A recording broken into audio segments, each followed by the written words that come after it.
What makes a woman trust again the man who once destroyed her? I am not speaking of easy forgiveness. Those belong to weak stories. I speak of that moment when survival outweighs pride, when the heart grows too exhausted to sustain its own anger, when the only choice left is to extend a hand to the one who once let her fall. The story I bring you begins in Vienna, in the winter of 1805. The streets trembled under the threat of Napoleon's troops. Fear ran faster than horses, and the world itself seemed determined to collapse. Amid the chaos, a young Englishwoman with no money, no papers, no one except for a child who was not her own in her arms, encounters again the only man capable of saving her. The same man who 5 years earlier had kissed her beneath the trees of a garden and then vanished as though he had never existed at all. She hates him. He carries a secret too dangerous to be spoken aloud. And now, faced with fire and flight, they must decide whether they will walk together or be swallowed separately by fate. Welcome, you who listen to me in silence. I do not know what hour it is where you are, nor whether the cold in your world resembles the cold of this story. If you wish, tell me in the comments where you are listening from and how the weather is there. I like to imagine these words traveling to places I will never see. Before we continue, I must confide something to you. This channel has been demonetized. YouTube decided there is no real person behind these stories. I disagree.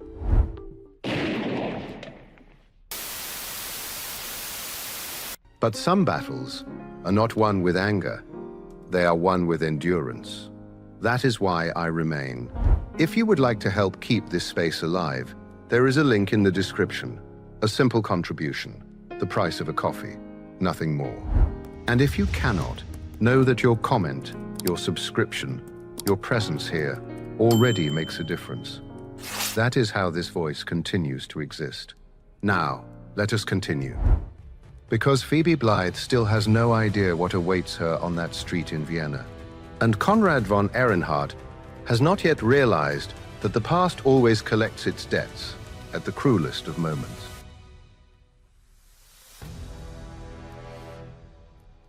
The winter of 1805 arrived in Vienna like a sentence being carried out. The bells would not stop. They had been ringing for hours, or perhaps only minutes, because panic has a cruel way of bending time. Phoebe was running.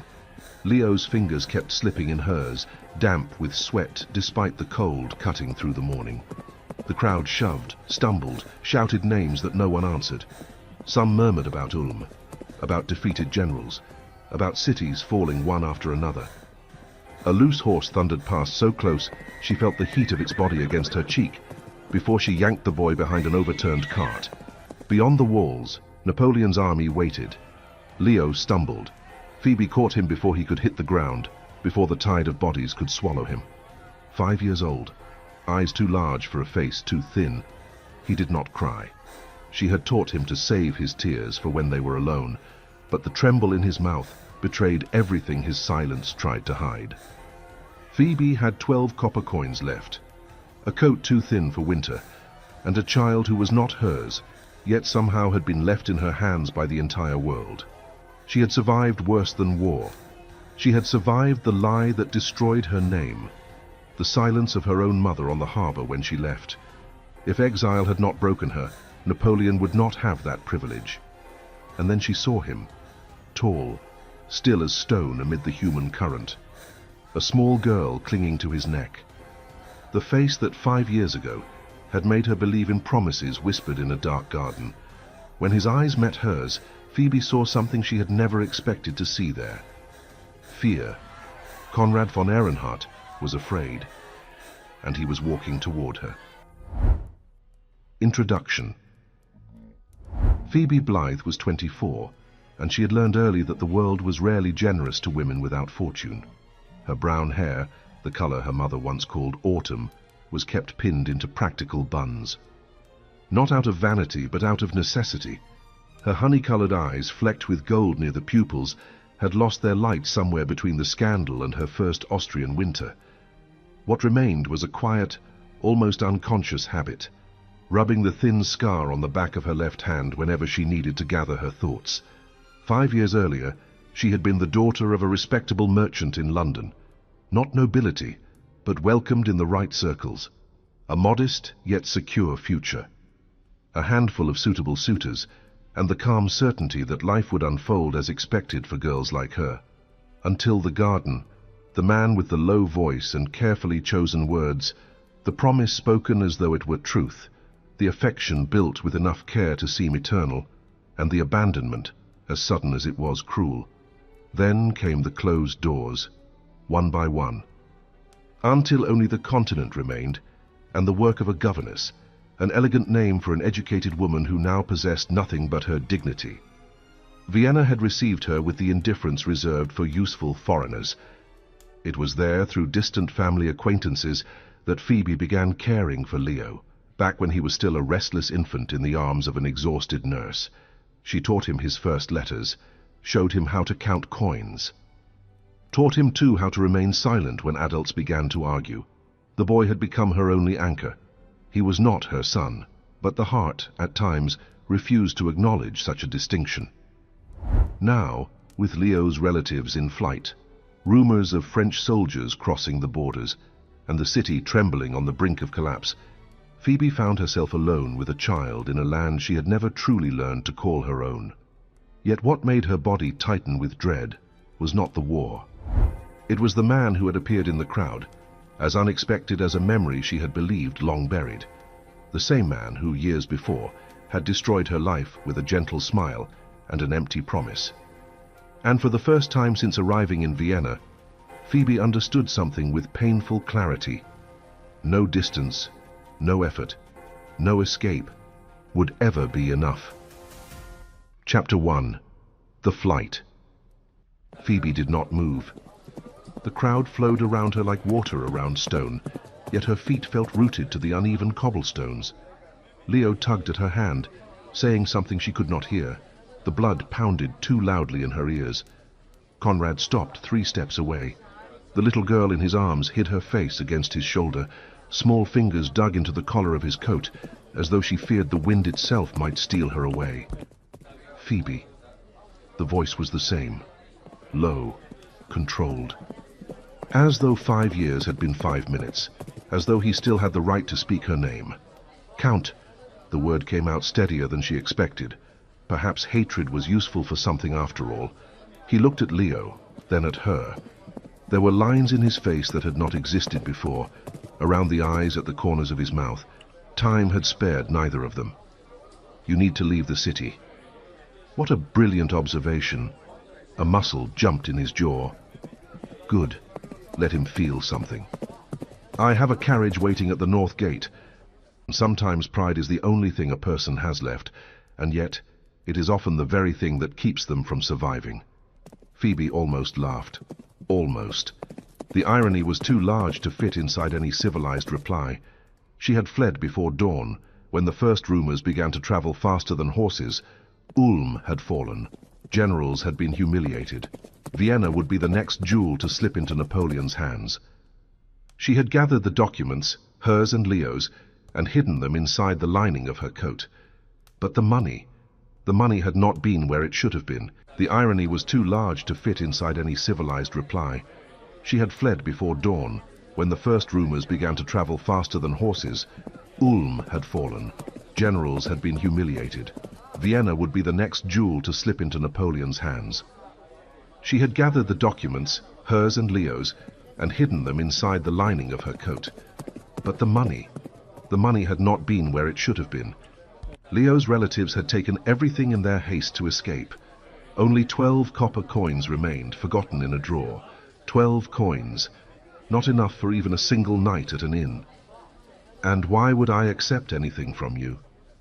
Because you have no choice. The blunt honesty struck her like a slap. He did not beg. He did not apologize. He merely stated a fact, the way one states that the sky is gray or that winter has arrived too early. Leo tugged her hand again. Phoebe, I'm cold. She looked down at the boy. His lips were losing their color. His coat too thin, too short. In a few hours the temperature would drop further, and the French would be inside the walls. "The girl," Phoebe said, grasping for anything that was not yes. "Is she your daughter?" "Anne." The name sounded too delicate for a city collapsing around them. The girl did not lift her head, did not react. She only clung more tightly to her father, as though the world itself were a threat from which only he could shield her. "She doesn't speak," Conrad added, and there was something in his voice Phoebe could not name. Not since her mother died. A widower. The information should have stirred something. Satisfaction, perhaps. Or a bitter sense of justice. But Phoebe was far too busy measuring distances, risks, survival to feel anything but cold. How long ago?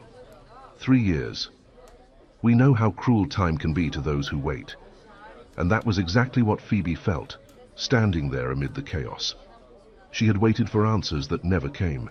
He had built an entire life, and now they both carried burdens the other could scarcely begin to understand. 3 years. While he had married, had a daughter, lost his wife, learned to endure solitude. Phoebe had learned to swallow humiliation, to ration tea leaves, to teach Latin to a child the world had placed in her care, in streets that had never offered her true shelter. A distant explosion sent the crowd into panic, perhaps cannon fire, perhaps only another gate being sealed too early. Leo pressed against her legs. Anne's fingers tightened even more in the fabric of her father's coat. "Now," Conrad said quietly. "If we are going, it must be now." Phoebe looked at him. At the silent child in his arms, at Leo trembling beside her. 12 copper coins would not buy escape. Pride did not keep children warm, and resentment, however justified, did not stop armies. She hated this man, what he had done, what he had not said, the 5 years of silence that had carved her into someone harder, colder, lonelier. But Leo needed shelter, food, safety. "If you abandon me again," she said, her voice steady, "I swear I will find a way to destroy you before I die." Something crossed Conrad's face. Not offense, perhaps respect. "You have my word." He turned and began to cut a path through the crowd. Phoebe lifted Leo into her arms. He was too heavy for it now, but it did not matter, and followed. She did not look back. There was nothing in Vienna worth one final memory. Chapter 2. The Weight of What Goes Unsaid. Conrad had not expected it to hurt this much. 5 years. Long enough to bury a mother, to marry, to have a daughter, to lose a wife, and to learn how to live with Anne's silence. Long enough, he had believed, to forget the face of a woman he had kissed only once in a London garden. He had been wrong. Phoebe walked 3 steps behind him, the boy in her arms, her gaze fixed somewhere between Conrad's back and nothing at all. She did not ask where they were going. She did not complain about the weight of the child. She simply followed, her steps steady despite the chaos around them, as though crossing panicked crowds was something she had done far too many times before. Perhaps it was. He knew nothing about her life anymore. Nothing about how she had come to Vienna, how she had survived, what had happened after he left without a word. He only knew that the young woman of 20, who had blushed at his kiss, now looked at him with a hatred cultivated in silence, day after day, until it had grown roots too deep to be pulled free. I have known men who carried lighter guilt and were destroyed by it. Conrad von Ehrenhardt carried his as though it were an extra organ, always present. Anne shifted in his arms, small fingers tightened around the collar of his coat, and Conrad adjusted his hold instinctively. She did not look at anything, did not react to the shouting, did not cry. Sometimes he wondered what still remained inside the child who had once laughed loudly enough to wake the entire house. "Is it much farther?" Phoebe's voice reached him over the noise. He glanced back. She was breathing hard, the boy slipping slightly in her arms, yet she did not stop walking. "The north gate is beyond the square." "I know." I asked how much time we have with all this chaos. There was something in her sharpness that eased him. Anger was easier to bear than sorrow, easier than questions, easier than tears. Anger he deserved, anger he could endure. 10 minutes, if the crowd does not worsen. She gave no reply. She simply adjusted the boy and kept walking. The main square was a sea of bodies, overturned carts, loose horses, entire families trying to drag trunks they would never manage to carry beyond the gates. Conrad saw a man arguing with a soldier, gesturing toward a pile of luggage. Saw a woman kneeling on the ground, weeping over something he chose not to identify. Saw children separated from parents, elders abandoned in corners, the kind of despair only war could create. And to think he had once believed he understood battle. He had fought, yes, he had killed when necessary, but he had never seen what war did to those left behind. There, Conrad said, pointing toward a narrow side alley. This way is faster. Phoebe hesitated. The passage was narrow, dark, the kind of place a woman alone would avoid at any cost. Trust me. No. The word was simple, without anger, without drama, only truth. But I will follow you anyway, she continued quietly, because I have no choice, as you said. Conrad swallowed the reply that rose in his throat. There was nothing he could say, nothing that would not sound like excuse. And excuses were something he had not yet earned the right to offer. Perhaps he never would. The alley led them onto a less crowded street. From there, Conrad could see the north gate, and, pressed against a stone wall, the carriage he had ordered prepared the night before. The driver was still there, gripping the reins of two restless horses. That's it, Conrad said. Phoebe studied the carriage, the horses, the discreet crest on the door. You planned this. I planned to flee. I did not plan to find you. Fate has a cruel sense of humor. It brings people together at the moment they least wish to stand close, and calls it opportunity. But Phoebe did not respond. She simply walked to the carriage, opened the door without waiting for him to do it, and placed the boy on the cushioned seat. Only then did she turn to him and ask, "Where are we going?" "Prague, then north. There are ports in Prussia where we can board a ship to England." "We." The word carried mistrust, and he understood why. Why would an Austrian count flee toward England? Why would he help a woman he had not seen in 5 years? What did he gain from this? "I also need to leave the continent," he said quietly. "I carry information that cannot fall into the wrong hands." Phoebe narrowed her eyes. "What kind of information?" "The kind that makes men disappear. There are secrets that protect, and secrets that condemn." Conrad carried both kinds, and Phoebe had just realized it. There was a moment of silence. Then she gave a single nod and climbed into the carriage. Conrad placed Anne onto the seat beside the boy. His daughter did not look at the unfamiliar child, did not react to the new presence. She simply kept her face hidden, her fingers now gripping the sleeve of her own dress. He climbed in last, knocked on the roof to signal the driver, and sat opposite Phoebe. The carriage began to move. Vienna fell behind them. And between the creak of the wheels and the silence between their bodies, the journey began. Chapter 3. The Silence Between Strangers. The carriage rocked in an uneven rhythm, every rut in the road sending a jolt through Phoebe's bones. Leo had fallen asleep in less than 10 minutes, his head resting against her shoulder, his breathing finally calm. The cold still lingered, but at least they were sheltered from the wind. Through the narrow window, Phoebe watched what remained of the world she had known. The road north was crowded with fugitives, carts piled high with furniture, families on foot carrying trunks too heavy for them, children crying in the arms of exhausted mothers, everyone moving in the same direction, everyone fleeing the same shadow.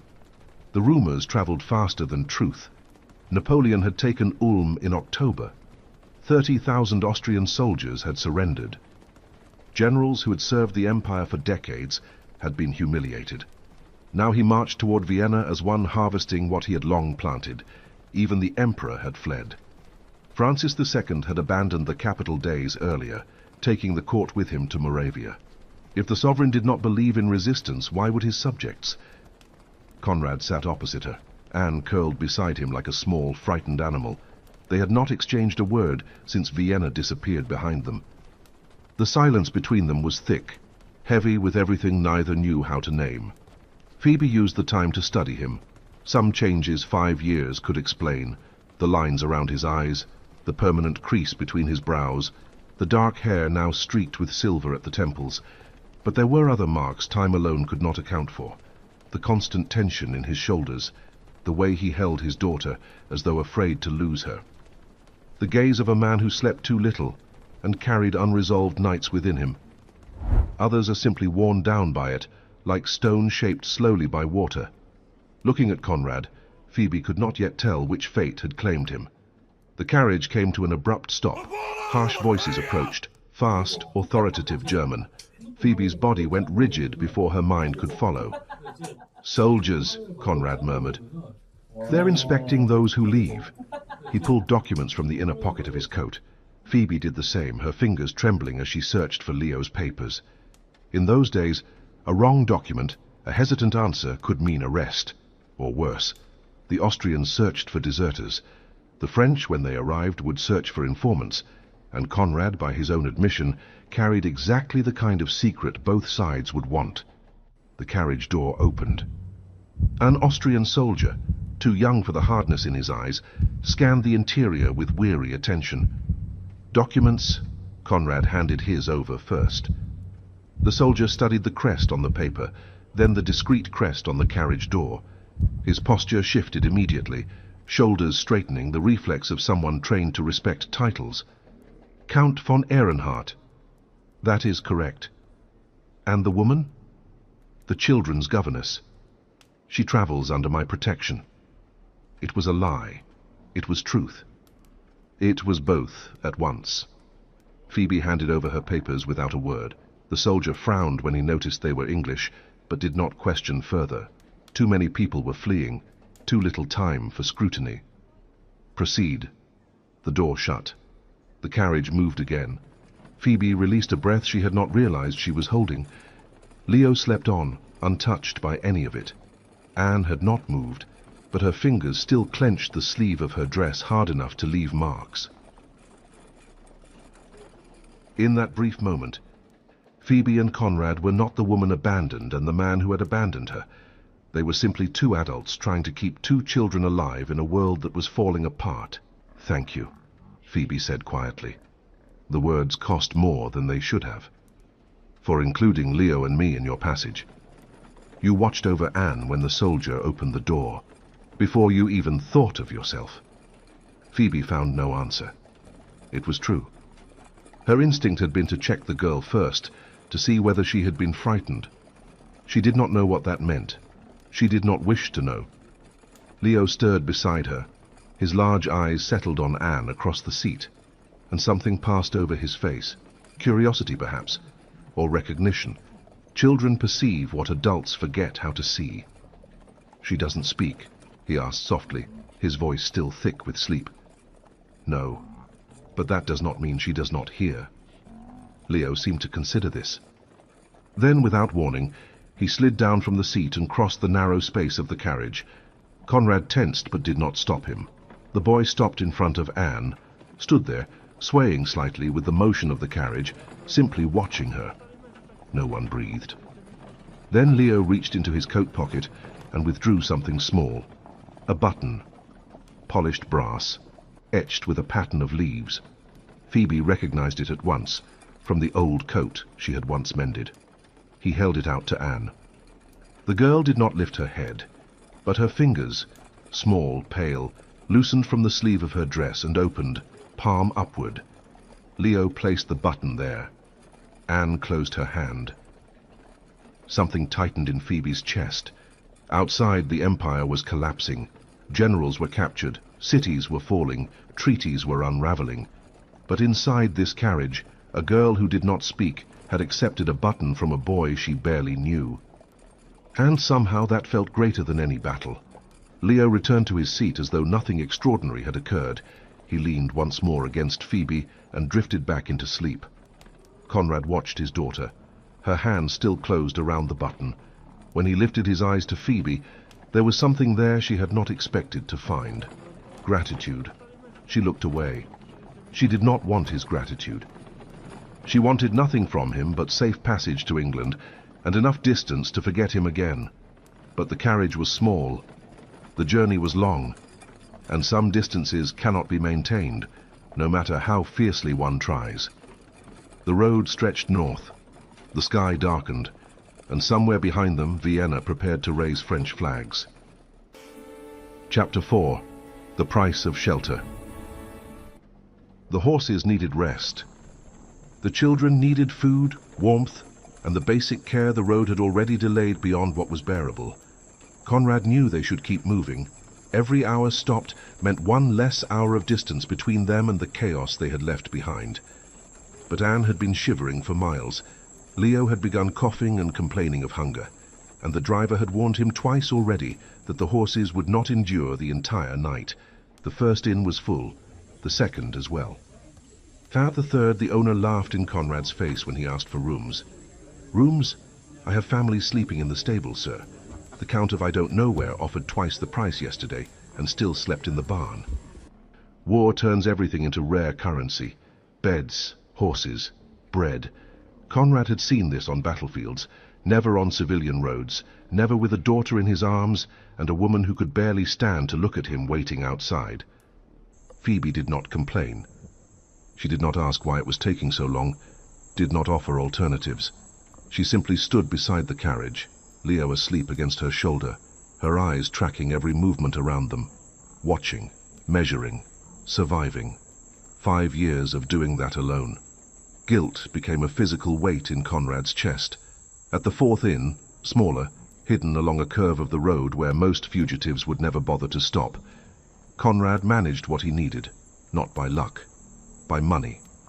He paid 3 times the usual rate and still had to show his crest before the innkeeper agreed to surrender the only room he had kept for his own family. "1 room only," he told Phoebe when he returned. "It's all there is." She did not argue. There was no time for propriety. The room was small, a narrow bed against the wall, 1 chair, a basin of water that had once been cleaner. The scent of mildew competed with that of old straw. But there were walls, a roof, a door that locked. For that night, it was worth more than gold. As soon as the door closed behind them, Leo stirred in Phoebe's arms. "Are we there?" he murmured, his voice still heavy with sleep. "For now," she answered softly. "Just for tonight." Conrad knelt beside Anne, gently brushing his thumb over the back of his daughter's hand. "We're safe for the moment." The girl did not respond, but her eyes opened briefly, pale, exhausted, before closing again. She still held the button in her fist, as though it were a small anchor. Phoebe guided Leo to the bed. The boy sat, rubbing his eyes. "I'm hungry." The simplicity of the words carried more weight than any accusation. Conrad nodded. "I'll see what I can bring from the kitchen." While he was gone, Phoebe helped Leo lie back down. Exhaustion claimed him again before he could eat. When Conrad returned minutes later with a small bundle of stale bread, a piece of cheese and a cup of thin broth, both children were asleep once more. He set the makeshift tray on the only free surface in the room and approached the bed. The children side by side, Leo's face peaceful, Anne still clutching the button even in sleep. Something about the sight hurt in a way Conrad had not anticipated. "You take the bed," he said quietly. "I'll sleep in the chair." "The chair won't hold your weight." "Then I'll sleep on the floor." Phoebe looked at the warped boards, the cracks where cold air slipped through, the likely presence of rats in the corners. She almost smiled, almost. "Share the bed with the children, I'll take the chair." "I won't let you—" "This is not a request, Count." The word landed as a reminder of what he was, of what stood between them, of the distance she intended to keep, no matter how absurd it was in a room barely 3 meters wide. Conrad yielded, not because he agreed, but because arguing with Phoebe Blythe was a battle he had lost long ago, without ever stepping onto the field. He lay on the edge of the bed, Anne curled against him on one side, Leo on the other. In his sleep, the boy shifted and draped an arm over Anne as though protecting her. His daughter did not pull away. "In my years, I have learned that certain things heal us where we least expect. Sometimes it is a button offered in silence. Sometimes it is simply sharing the same roof while the world outside collapses." Phoebe sat in the chair, her coat pulled tight like a blanket, her eyes heavy with exhaustion. Conrad should sleep as well. His body demanded it. But he remained awake, staring at the stained ceiling, listening to the children's breathing. And hers. Phoebe. She did not answer. Perhaps she was asleep. Perhaps she only pretended. He continued anyway, his voice low enough not to wake anyone. I did not disappear because I wished to. Silence. My mother was dying. I received the news the morning after the garden. I left that afternoon. The silence remained, but it changed. She was awake. He knew it. She made me promise her something before she died. I kept it. It was wrong. I know it was wrong. But she was dying, and I could not refuse her. The chair creaked softly, Phoebe shifting, or perhaps only breathing differently. Why didn't you write? The question came quietly, without anger, only the doubt that had eaten at her for 5 years. The silence that followed was heavier, more exposed. Conrad took a long moment before answering. Because I thought writing would make everything more cruel. Phoebe said nothing. I thought a letter would reopen a wound I did not have the courage to hold open, that it would give you hope I could not fulfill. He dragged a hand over his face, exhausted. They told me it was better this way. That absence would hurt less than an impossible promise. A pause. I believed them. The mistake hung between them, naked and undeniable. It was cowardice, he said at last. Not fate, not circumstance, only cowardice. Phoebe closed her eyes for a moment. 5 years of questions. 5 years trying to understand the unexplainable. And the answer was devastatingly simple. She did not reply. She did not need to. Some truths do not ask for comfort, only space to exist. Cold seeped through the cracks. The children slept on. And somewhere between exhaustion and dawn, Conrad finally closed his eyes, not in peace, but beneath the full weight of what he had chosen to carry. Chapter 5. What Silence Does Not Say. Phoebe woke with a stiff neck and an aching body. The chair had been a terrible choice, but pride does not consult the spine before making decisions. The grey morning light slipped through the narrow window, exposing the room in all its misery.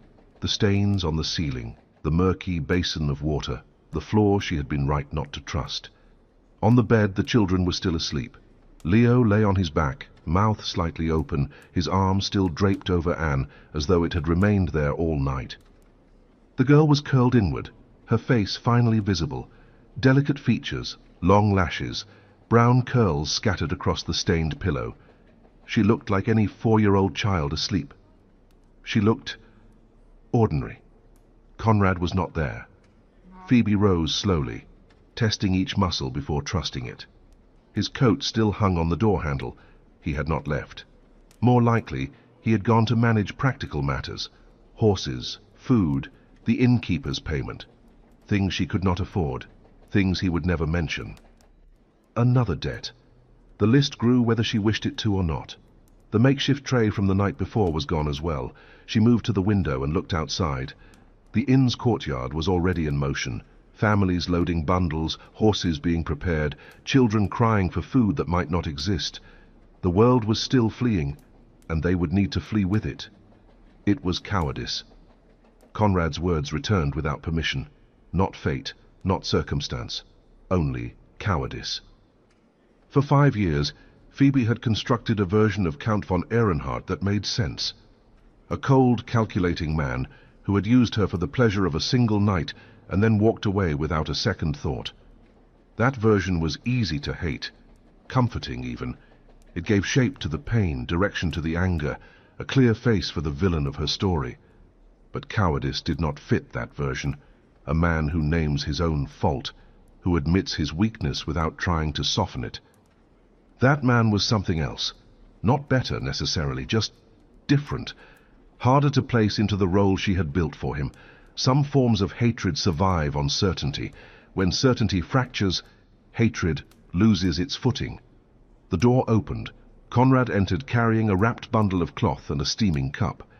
"Bread," he said, setting the bundle on the chair Phoebe had abandoned. "And something warm." "It's what I could get. And you paid." "I did." There was no expectation of gratitude in his voice, only the matter-of-fact tone of someone who does what must be done and does not wait for praise. Phoebe took the cup. Her hands were still cold, and the heat seeped through the ceramic like a small mercy. "The roads are worse," Conrad continued, keeping his voice low so as not to wake the children. "French soldiers have already passed the line we expected. Some fugitives were detained last night." The liquid burned Phoebe's tongue, but she swallowed it anyway. "How close are they?" "Close enough that we need to change our route." She nodded. In times like these, plans were merely suggestions that reality tore apart when it pleased. Leo stirred on the bed. His eyes opened slowly, confused for a moment, then found Phoebe, and softened. "I'm hungry, Phoebe." "I know." "There's bread." The boy sat up, rubbing his eyes. He looked at Anne beside him, still asleep, and something shifted in his expression, a new attentiveness, a care that had not been there before. "She's still holding it," he whispered, pointing to the girl's hand. Phoebe looked. Anne's fingers remained closed around the brass button. She had slept the entire night clutching that small piece of metal, as though it were the only thing that made sense in a world that no longer did. Conrad was watching too. His jaw tightened in the way Phoebe was beginning to recognize, the restraint of a man who feels too much and does not know where to place what he feels. "We need to wake her," he said quietly. "We have to leave soon. Let her sleep a little longer. I'll carry her to the carriage if I must. You've carried enough already." The words had layers. Neither of them was ready to unfold them. Phoebe looked away, focusing instead on breaking the bread into pieces for Leo. "What's the new route?" "We'll avoid the main road. There are smaller paths through villages to the west. Slower but less watched." "Less watched by whom?" Conrad hesitated. He was not a man who hesitated often. "There are people who would prefer to find me before I reach a port." "French?" "Not only. Austrians too?" "It's possible." "Possible is not an answer." "It's the only one I can give right now." Anne stirred. Her eyes opened, grey like her father's, but without the hardness. "Only fatigue. Only quiet waiting." "Good morning, Anne," Phoebe said, her voice softer than she intended. The girl did not reply, but her gaze met Phoebe's for a moment before shifting to her father. "Let's eat," Conrad said, offering his hand. "Then we continue." Anne accepted the hand. She stood, still clutching the button. Leo watched everything with the silent attention of someone learning far too quickly for his age. "Can I share my bread with her?" "You can." The boy broke his piece in half and offered it to Anne. The girl looked at the bread, then at Leo, then at her father. Conrad gave a slight nod. Anne took it. She did not say thank you. She did not need to. Phoebe finished what remained in the cup and began gathering their few belongings. The journey would continue. So would the questions. But the anger that had sustained her for 5 years, no longer felt as solid as it once had. And somehow that was more frightening than any army. Chapter 6. The Weight of a Name. The secondary road was worse than Conrad had expected. Potholes deep enough to break an axle, mud that swallowed the wheels up to the rims, stretches so narrow that branches scraped the sides of the carriage like fingernails on wood. The driver muttered curses under his breath at every jolt, and Conrad could not blame him. He had chosen this path precisely because no one in their right mind would. Anne slept in his lap, too exhausted to care about the rocking. Leo struggled to stay awake, his eyes fighting the weight of his lids, his head dipping and lifting in a rhythm that might have been comical under other circumstances. Phoebe stared out the window, her face unreadable, her thoughts locked somewhere he had no permission to enter. Conrad used the silence to do what he had avoided for days. He thought. Not about the present. The present demanded too much motion.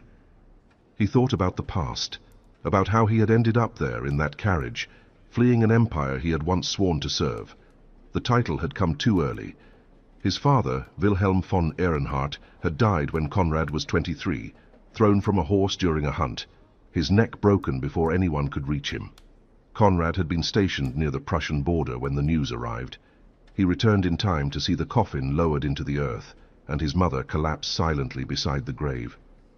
He inherited the county, the lands, the debts his father had concealed, and a mother who would never again be the same. Elise von Ehrenhardt had once been a strong woman. After widowhood, she became a shadow wandering the halls of the estate, speaking to her dead husband as though he could still hear her. Conrad took over everything, the accounts, the tenants, the decisions no one else wished to make. His younger brother Friedrich had been 17 then, and had no interest in responsibility. Horses, cards, the neighbors' daughters, those had always held his attention. As far as Conrad knew, they still did. Friedrich. How many years had passed since they last saw one another? 3, 4. His brother had remained at the family estate when Conrad moved to Vienna after his marriage. They exchanged occasional letters, brief, formal, the sort of correspondence between strangers who happened to share blood. And there was Margaret, his older sister, married to a baron in Bohemia, mother of 4 children Conrad scarcely knew. She wrote more often than Friedrich, long letters about the children, her husband, the estate, the life she had built far from everything that had shaped them. She never mentioned their mother, never asked about Anne. Family. The word should have meant refuge. For Conrad it had always meant obligation. Believe me, there are men who inherit titles, and there are men who are inherited by them. Conrad belonged to the latter, burdened by the weight of his name long before he ever learned how to carry it. Suddenly the carriage jolted violently. Leo woke with a start, eyes wide, and Phoebe pulled him close before he could cry. "It's all right," she murmured. "Just a deep hole." "A very deep one," the boy complained, rubbing the elbow he had knocked against the wall. Anne had woken as well, but she did not complain. She simply looked around with those grey eyes that saw everything and said nothing. Her fingers still closed around the button Leo had given her the day before. "How much longer?" Leo asked. "A long while," Phoebe answered honestly. "Try to rest a little more." "I can't. It's shaking too much." Conrad glanced toward the window. The sun had already passed its highest point. They had been traveling for hours and barely advanced. At this pace, it would take days to reach Prague. Days they might not have. "We need to stop," Phoebe said, as though reading his thoughts. "The children need to stretch, eat something that isn't stale bread, and use the bushes, if they must." She was right. Conrad knocked on the roof of the carriage, and the driver slowed until they stopped in a small clearing beside the road. Cold air cut across Conrad's face as he stepped down. He helped Anne down as well, her arms briefly looping around his neck before releasing. She stood where he placed her, staring at the trees as though she had never seen trees before. Leo climbed down on his own, refusing the hand Phoebe offered. "I can do it." 5 years old. Too much pride for help. Conrad recognized it. He had seen it in the mirror for far too long. Phoebe led Leo toward a dense bush to give him privacy. Conrad did the same with Anne, guiding her to the opposite side of the clearing. "Do you need to go?" he asked softly. His daughter nodded, a small movement, barely there, but it was something. Communication. Conrad helped her with the layers of clothing, and then turned his back watching the road while she did what she needed. When they returned to the carriage, Phoebe had somehow persuaded the driver to part with an apple he had been saving for himself. She had cut it into 4 pieces with a small knife Conrad had not known she carried. She gave the first piece to the driver. "Where did you get that?" he asked. "The knife. I've always had it." She handed a piece to Leo, another to Anne. Women who travel alone learn to prepare. There was a story there, probably many. 5 years of stories Conrad did not know, and had no right to ask for. Anne looked at the apple in her hand, then at Leo, who was already biting into his with enthusiasm. "You can eat it," Conrad said gently. "It's yours." The girl lifted the piece to her mouth, bit slowly, chewed, swallowed. It was only an apple, but it was the first time in months Anne had eaten without Conrad having to plead. Phoebe noticed. She said nothing. She simply offered the fourth piece to Conrad. "You need to eat too." "You didn't eat." "I'm not hungry." A lie.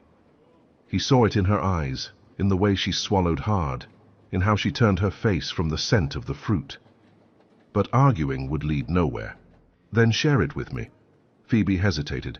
Then she took the piece, split it in half with the knife, and handed half back to him. They ate in silence, leaning against the carriage while the children explored the clearing. Leo showed Anne small stones. The girl did not answer, but neither did she walk away. Small progress. It was all they could hope for. "Your brother," Phoebe said suddenly. "Does he know you're fleeing?" Conrad nearly choked. "How do you know I have a brother? You mentioned him yesterday when you spoke of your mother. You said 'we' at some point." He did not remember saying it, but Phoebe had always been observant. One of the things that had drawn him to her in that garden 5 years before. The way she listened. The way she noticed what others let slip. "Friedrich," he said. "He's younger. He stayed at the family estate when I moved to Vienna." "And does he know?" "No. I didn't have time to send word. He'll worry." Conrad almost laughed. Friedrich would not worry. He would be irritated at having to shoulder responsibilities he had always avoided. But that was family business, and family was territory Conrad had no intention of opening to Phoebe. "Perhaps," he said simply. She did not press further. Another thing he remembered. Phoebe knew when to retreat. The driver signaled. It was time to continue. Conrad helped Anne back into the carriage. Leo climbed up on his own again, refusing assistance. Phoebe entered last, settling into the seat with the economy of movement of someone who had learned to take up as little space as possible. The carriage began moving once more. The road remained poor, but something had shifted. A piece of apple shared, a brother's name spoken aloud, small fractures in the wall between them. Conrad did not know whether that was a good thing or a dangerous one. Probably both. Chapter 7. The Road and the Choice. The sky darkened too early. It was not yet night, but the light at the edges of the clouds had already turned blue, as though the day itself were tired of bearing its own weight. The secondary road remained narrow, crooked, swallowed by thin woods and stretches of dark earth where no fires burned. It was a road meant for those who wished to disappear. Phoebe kept her gaze on the window, but she was not truly seeing the landscape. She was seeing patterns. Too much silence from too many people, carts moving in the opposite direction, deep wheel marks, as though panic itself had passed through in waves, and now and then a distant sound, not thunder, not hunting, not celebration. Cannons. Conrad heard them too. He did not comment. He simply grew more alert, more rigid, as though his body recognized that language long before his mind did. Anne, who hours earlier had shown clear signs of hunger and exhaustion in the quiet way Conrad had learned to recognize, now slept with her forehead against her father's chest, the button clenched in her small fist as though it were part of her. Leo was awake, too awake for a child, watching everything with a kind of seriousness Phoebe hated to see in children. Children should not learn so early to measure the world by threat. The driver suddenly pulled the reins, and the carriage slowed. Conrad knocked on the roof. "What is it?" The answer came quickly, fear barely concealed. "People on the road, sir. Many of them. And—" His voice faltered. "And soldiers." Conrad opened the small window and looked out. Ahead, the road narrowed between trees. There, where it became almost a corridor, stood a cluster of halted carts and people on foot, speaking in low voices with the kind of restrained urgency that precedes disaster. And among them, armed men. It was not an organized post. There were no flags, no formation, no discipline. They were few, 4, perhaps 5, wearing heavy coats, hats pulled low, weapons slung over their shoulders. They spoke German with a harsh rural accent, the kind of men who use chaos as a ladder to authority. Conrad closed the window slowly. Phoebe was already standing. "What is it?" He hesitated for the smallest fraction of a second, and Phoebe understood before he spoke. "They're charging for passage," he said quietly. "And taking whatever else they can." Leo tightened his grip on her sleeve. "Phoebe, Shh. She stroked the boy's hair without taking her eyes from Conrad. How many? 5, at most. Phoebe breathed slowly, trying not to let panic seize her body. Panic made people careless, and carelessness meant death. Can we turn back? Conrad glanced toward the side window. Not quickly. The road behind us is too bad to turn the carriage here. If we try, we'll be stuck in the mud. Phoebe felt the metallic taste of fear rise. Then we go through. They'll stop us. Phoebe looked at the children. Anne slept, unaware. Leo trembled, trying to be brave. Then she looked at Conrad. You said there are people looking for you. He did not deny it. These aren't those people, he said quietly. These are ordinary men. Hungry, brutal, loyal to nothing. That doesn't make them less dangerous. He nodded, jaw tight. Phoebe reached inside the lining of her coat and felt for the documents. The crumpled paper was the only thing that still meant right in a world like this. If they ask for... she began. Conrad interrupted. Do not give them your papers. Phoebe let out a short, humorless laugh. Then what do you suggest? That I fight them? He looked at her, as though the idea wounded him. I suggest you trust me for 5 minutes. The words hung between them. 5 minutes. That was all he asked. All she had never wanted to give. Phoebe pressed her fingers into the fabric of her coat, feeling the scar on the back of her hand ache under the pressure. 5 minutes, she said at last. Not a second more. Conrad knocked on the roof. Slowly. And stop when I tell you. The carriage moved forward. The men in the road lifted their heads at the sound of the wheels. One raised a hand, signaling them to halt. Another was already approaching the front horse, as though the carriage belonged to him before he had even touched it. Conrad opened the door before they reached it. He stepped down first, tall, still, with that posture that made men retreat on instinct. Phoebe watched through the window.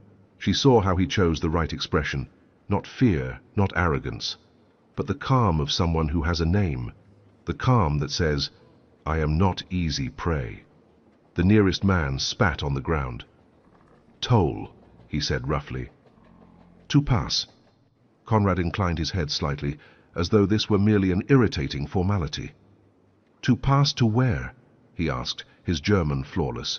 To anywhere. The roads are dangerous. We... protect. Protect. Phoebe felt the lie drip from the word like grease. Conrad drew a small pouch from his pocket. Not his full purse, not his real money. A smaller one, calculated. He gave it a light shake so the coins would sound. Is this enough to buy your protection? The man smiled, yellow teeth showing. Depends what you're carrying. Conrad did not blink. Children. The smile faltered for a moment. Children were not worth as much as jewels, but they were worth something. They always were. The man stepped closer. Open it. Conrad raised a hand, stopping him. No. The word was simple.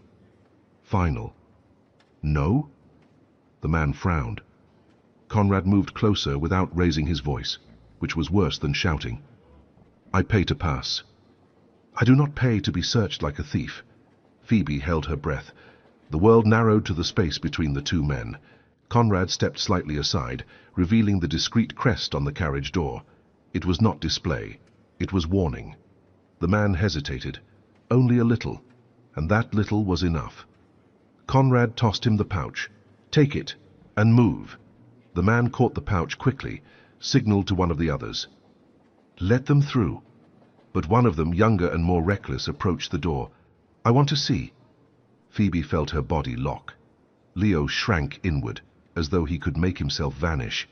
Conrad turned sharply. Stop. The young man stared at him, defiant. Conrad stepped close enough that the weight of his presence became inescapable. Do you want to see hungry children? He said quietly, voice like steel. Or do you want to live to see tomorrow? The young man's eyes widened, indignant. You're threatening. I am reminding you, Conrad said calmly, that war is coming.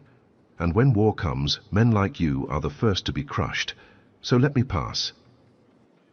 Phoebe did not know whether it was true, but it sounded true, and in times like these what sounds true holds more power than what actually is. The young man stepped back. Conrad returned to the carriage and climbed inside without haste, as though nothing of consequence had occurred. He sat opposite Phoebe and closed the door. "Now." The driver cracked the reins. The carriage rolled forward, passing through the corridor of armed men and stalled carts, passing hungry faces, desperate eyes, hands that seemed ready to seize anything. Phoebe did not breathe until they were far enough away that the voices faded behind them. When she finally exhaled, she realized her hands were shaking. Conrad noticed. "Are you all right?" Phoebe let out a short, bitter laugh. "I'm alive." He accepted the answer as though it were the only one that mattered. Leo, still curled in on himself, looked at Conrad with a fearful respect, the kind born not from admiration, but from survival. Anne opened her eyes briefly, looked at her father, then at Phoebe, then closed them again as though the world outside were too loud. Phoebe faced Conrad. "You had money to pay." "I did. And you didn't use it before to—" The sentence died. To change her life, to write, to appear. To do anything but disappear. Conrad did not look away. "I was good at solving problems that lasted minutes," he said, "and too much of a coward to solve the ones that last years." The words struck her as though he had touched something she kept hidden even from herself. The sky darkened further. The wind grew colder. Then Conrad spoke again, quietly, without drama, as though confessing not to her, but to himself. "Napoleon will enter Vienna before the month is over." Phoebe tightened her coat around her shoulders. She did not know how she knew, but she believed him, because there is a difference between rumor and certainty. And certainty was sitting directly in front of her. The carriage continued along the secondary road, deeper into shadow, farther from safety, closer to what could not be avoided. And for the first time, Phoebe understood that their danger was not only the war. It was the name Conrad carried, and everything that name might still demand. Chapter 8. What was left behind. The horse began to limp about an hour before sunset. Conrad noticed it first by sound, by the broken rhythm of hooves, one beat missing where there should have been four. He knocked on the roof of the carriage, and the driver stopped with a curse he did not bother to hide. "The chestnut," the man said, when Conrad climbed down, "must have stepped on something in the last mile. He's favoring the front left." Conrad crouched to examine the leg. The animal flinched at the slightest touch, muscles trembling with contained pain. There was no visible cut, but swelling was already rising beneath the dark coat. A twist, perhaps, or something worse. "Can he make it to the next village?" The driver spat onto the damp earth. "I don't know where the next village even is." "And if we push him, he won't make it anywhere ever again." Inside the carriage, Phoebe watched through the window. Leo slept against her shoulder, but Anne remained awake, grey eyes tracking every movement of her father. They were in the middle of nowhere. The very road chosen to avoid soldiers had left them without direction, without inns, without help. And night was coming too quickly. "There," the driver said, pointing beyond a thin line of trees. "I see a chimney." Conrad followed his gaze. Between bare branches, nearly swallowed by shadow, he could make out the outline of a roof. "Let's see." The house was larger than it had appeared from a distance. 2 stories of solid stone, dark wooden shutters, a stable attached that promised shelter for the horses. But something was wrong. No light in the windows, no smoke in the chimney, no sound of human life. Conrad knocked, waited, knocked again. Nothing. He tried the handle. It was unlocked. The interior told the story the outside had only suggested. A table set, dishes still arranged for a meal abruptly abandoned, a child's coat hanging on a hook near the door, and on the floor, a cloth doll lying on its side, its stitched face turned toward the ceiling, button eyes staring. The family had fled in haste. Recently. The food on the plates had not yet spoiled, only dried along the edges. Conrad knew this kind of abandonment. He had seen houses like this in war zones, places left behind when people finally understood that staying meant death. The French were closer than he had calculated. "Can we stay here?" Phoebe appeared in the doorway, Leo in her arms, Anne clinging to her skirt. The detail did not escape him. The girl had chosen Phoebe, not him. "For now," he said. "We have no other option." Phoebe stepped inside slowly, eyes scanning the small signs of interrupted life. She stopped in front of the doll on the floor, knelt and picked it up, smoothing its patchwork dress with care that felt almost excessive for an abandoned object. "There were children here," she murmured. "There were. I hope they're safe, wherever they are." It was the kind of hope Phoebe offered to strangers who would never know it. Conrad wondered how many times she herself had wished someone would do the same for her. Anne extended a hand toward the doll. Phoebe glanced at Conrad, silently asking permission. He nodded. "She was left behind," Phoebe said gently to the girl, placing the doll into her arms. "I think she needs someone to take care of her. Do you think you could do that?" Anne held the doll, studied the stitched face, then looked up at Phoebe with something Conrad had not seen in months: interest, presence, connection. "She doesn't have a name yet," Phoebe continued softly. "Maybe you can think of one for her." Anne did not answer, but she pressed the doll to her chest, her fingers still closed around the button in her other hand. Two treasures now, two small anchors.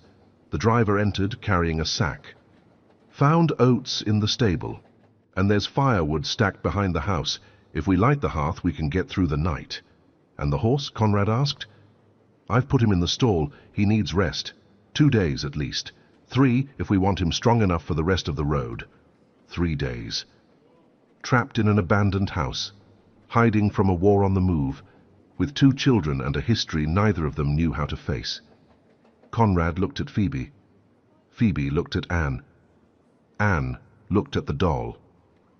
There are moments that change the course of things without fanfare. Sometimes they are battles, sometimes they are the decisions of kings. And sometimes they are simply a woman offering an abandoned doll to a child who has forgotten how to speak. "I'll light the hearth," Conrad said. "I'll see what's left in the pantry," Phoebe replied. They had not planned it. They did not need to. Necessity had a quiet way of arranging people, of turning strangers into something that did not yet have a name. Night settled over the abandoned house. Inside, the fire began to crackle. And for the first time since they left Vienna, something close to stillness settled between them. It was not peace. Not yet. But it was a beginning. Chapter 9. What Exile Teaches. Phoebe woke to the smell of smoke. For a brief moment, panic seized her body. Fire, the house, the children. But then her senses adjusted. It was not the sharp scent of danger. It was wood burning. A lit hearth. Someone who had risen before her and taken the care to warm the room. Conrad. She sat up on the sofa where she had slept, muscles protesting after yet another night in an unforgiving position. Leo was still asleep beneath Conrad's coat, his face finally peaceful. Anne slept in an armchair near the fire, the cloth doll pressed against her chest, the brass button still clenched in her other hand. The scene was almost domestic, almost normal, as though they were a real family, and not 4 fugitives hiding inside a house that had once belonged to strangers. Phoebe found Conrad in the kitchen. He was attempting to prepare something that vaguely resembled porridge: oats, water, a pot darkened by years of use. The contents bubbled in a way that suggested disaster. "Do you need help?" He turned. Dark circles rested beneath his eyes, stubble shadowing his jaw. He likely had not slept. "I'm not particularly gifted at this." "I noticed." Phoebe took the spoon from his hand and reclaimed control. She added more water, lowered the heat, stirred with patience. Cooking had never been her natural talent, but 5 years caring for Leo had taught her the essential skill: how to turn very little into just enough. "Where did you learn?" Conrad asked. "Necessity. During my first months in Vienna, I had no money for inns.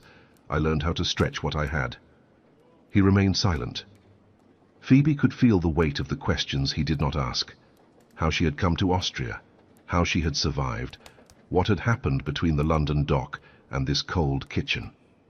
"You don't have to tell me," he said finally. "I have no right to ask." "That's true, you don't.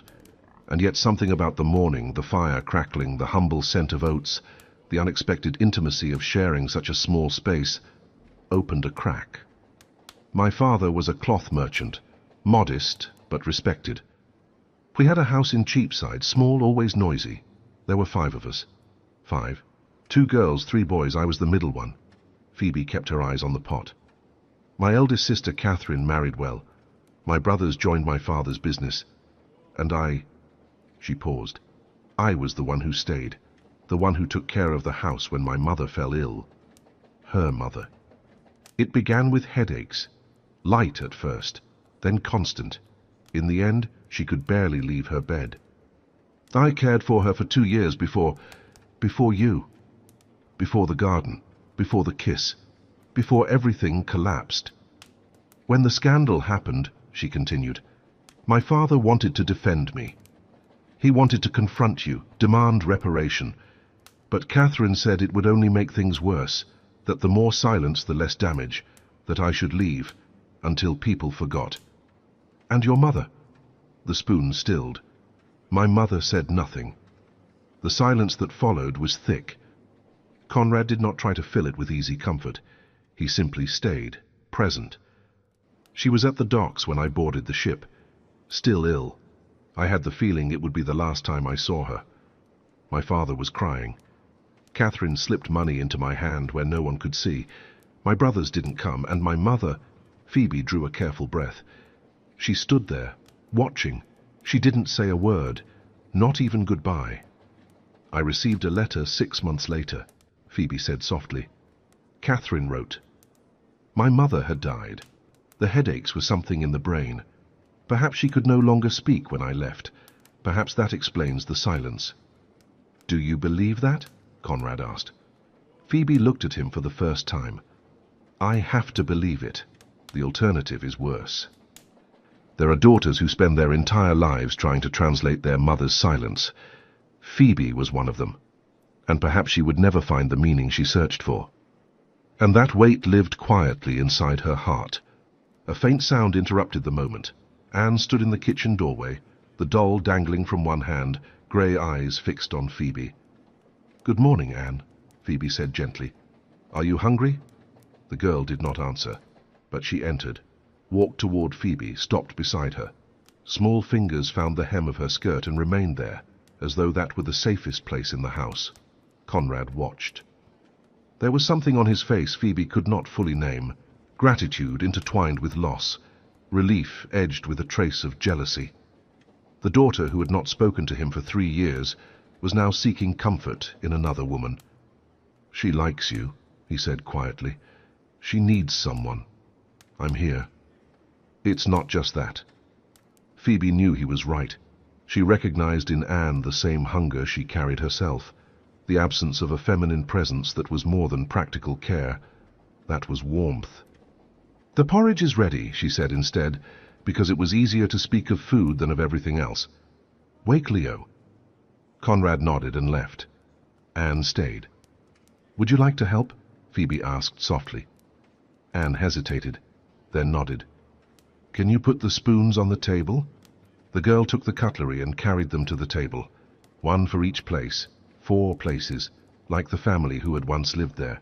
Like the family they were not, yet were beginning dangerously to resemble. When Conrad returned with a still sleepy Leo, he found the table set and the bowls steaming. He said nothing. He did not need to. They sat down to eat. The porridge was plain, nearly flavorless, but no one complained. Leo ate too quickly and asked for more. Anne ate slowly, eyes drifting between the doll in her lap and Phoebe across the table. Outside, the wind cut through the trees. The war continued somewhere beyond those walls. But inside, for a few minutes, there was only the sound of spoons against ceramic and the breathing of 4 people learning how to exist together. Phoebe noticed Conrad watching her. She looked down at her bowl instead, but the warmth rising in her face did not come from the fire. Chapter 10. The Weight of What is Hidden. Conrad needed to leave the house, not because of immediate danger, though danger now existed like the cold, constant and unavoidable. He needed to leave because the walls seemed to narrow with every hour, because the smell of wood smoke and porridge had blended with something he could not name, because Phoebe Blythe, seated at the kitchen table with his daughter, looked too right to endure. He told the driver he would check the road. It was not a lie. It simply was not the whole truth. The cold air sliced through his lungs the moment he stepped outside. November in Austria was merciless, especially far from the cities where the wind found no walls to stop it. Conrad pulled his coat tighter and walked toward the thin stretch of forest that separated the property from the main road. The coat. He could still feel the hidden weight in the lining, the documents sewn into the fabric, invisible to anyone who did not know where to look. 37 names. 29 French agents embedded within the courts of Prussia, Russia, Sweden, and even Austria itself. And 8 English names, 8 men considered loyal to the crown, feeding Napoleon's war machine with information. Victor had given him the list on an October night, only weeks before Vienna fell. A man too idealistic to survive his own century, he had managed to copy documents from an intercepted French messenger. No one knew the list existed. No one except Conrad. 2 days later, Victor was arrested, accused of conspiracy, never seen again. Men who knew too much rarely received long endings.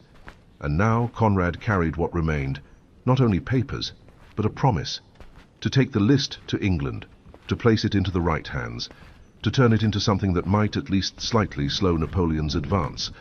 A promise made to a man likely already dead. At the edge of the woods, Conrad stopped. The main road lay only meters away, visible between bare trunks. He watched in silence, counting breaths, sharpening his attention.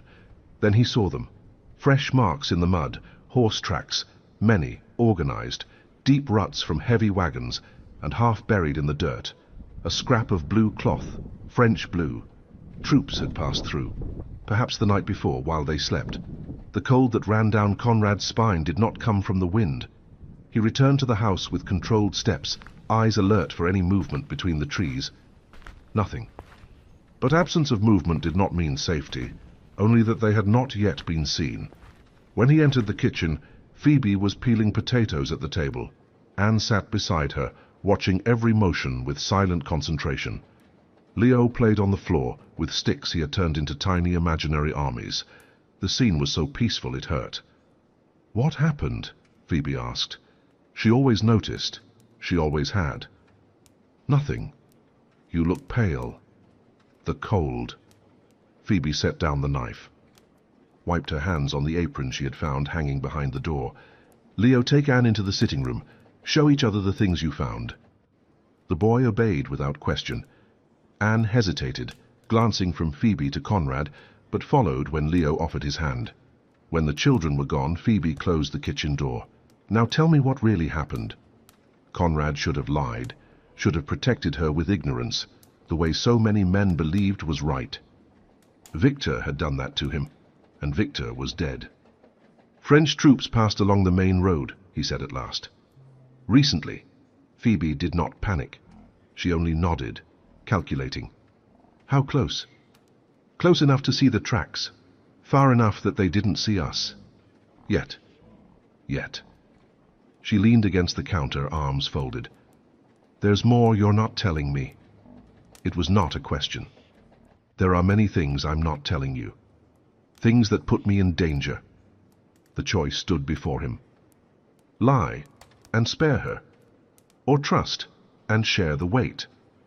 "I'm carrying documents," Conrad said. "Hidden on me, a list of names." "What names?" "Spies, French agents, embedded in multiple European courts." He hesitated before adding, "including the English one." Phoebe did not move. She simply absorbed the information. "That's why you need to reach England," she said. "It's not just escape. You need to deliver this." "Yes. And who else knows you have it?" "No one alive as far as I know." "But the French know the list exists." "They do. The man who gave it to me likely died for it." Phoebe closed her eyes briefly. When she opened them, there was no fear there. only fury. You put us in that carriage knowing this. You put Leo at risk, your own daughter. The accusation struck exactly where it hurt most. I had no choice. You did. You could have left us in Vienna. To die. Not to carry the target you carry. Silence. He had no defense. If you want to leave, he said quietly. I understand. I can leave money. The driver can take you to a safe city once the horse recovers. You don't have to. Please don't say anything else right now. He stopped. Phoebe walked to the window, looked out over the fields, the sky, the world collapsing beyond the walls. How many English names? She asked. 8. Important people? Some. A member of Parliament. A naval officer. She turned back to him. If this list reaches the right hands, it could save lives. It could. English lives. And others. Another silence. She looked at him as though seeing him for the first time, reorganizing every version of him she had ever built. I will go with you, she said finally. Not for you, but for the list. For what it represents. Phoebe, and when we reach England, you will tell me everything, every detail, every name, and then you will make sure this reaches the right people. Conrad nodded. Thank you. Don't thank me yet. She picked up the knife again. We still have to survive long enough to get there. Outside, the wind continued to howl. Troops marched somewhere along the road, unaware of what lay hidden inside that abandoned house. And inside the kitchen, two people who had once lost each other were beginning, slowly, dangerously, to build something that resembled trust. Chapter 11. What the Night Allows. The children fell asleep early that night. Leo first, exhausted from a full day exploring the abandoned house, discovering forgotten drawers, silent corners, traces of a life that no longer belonged to them.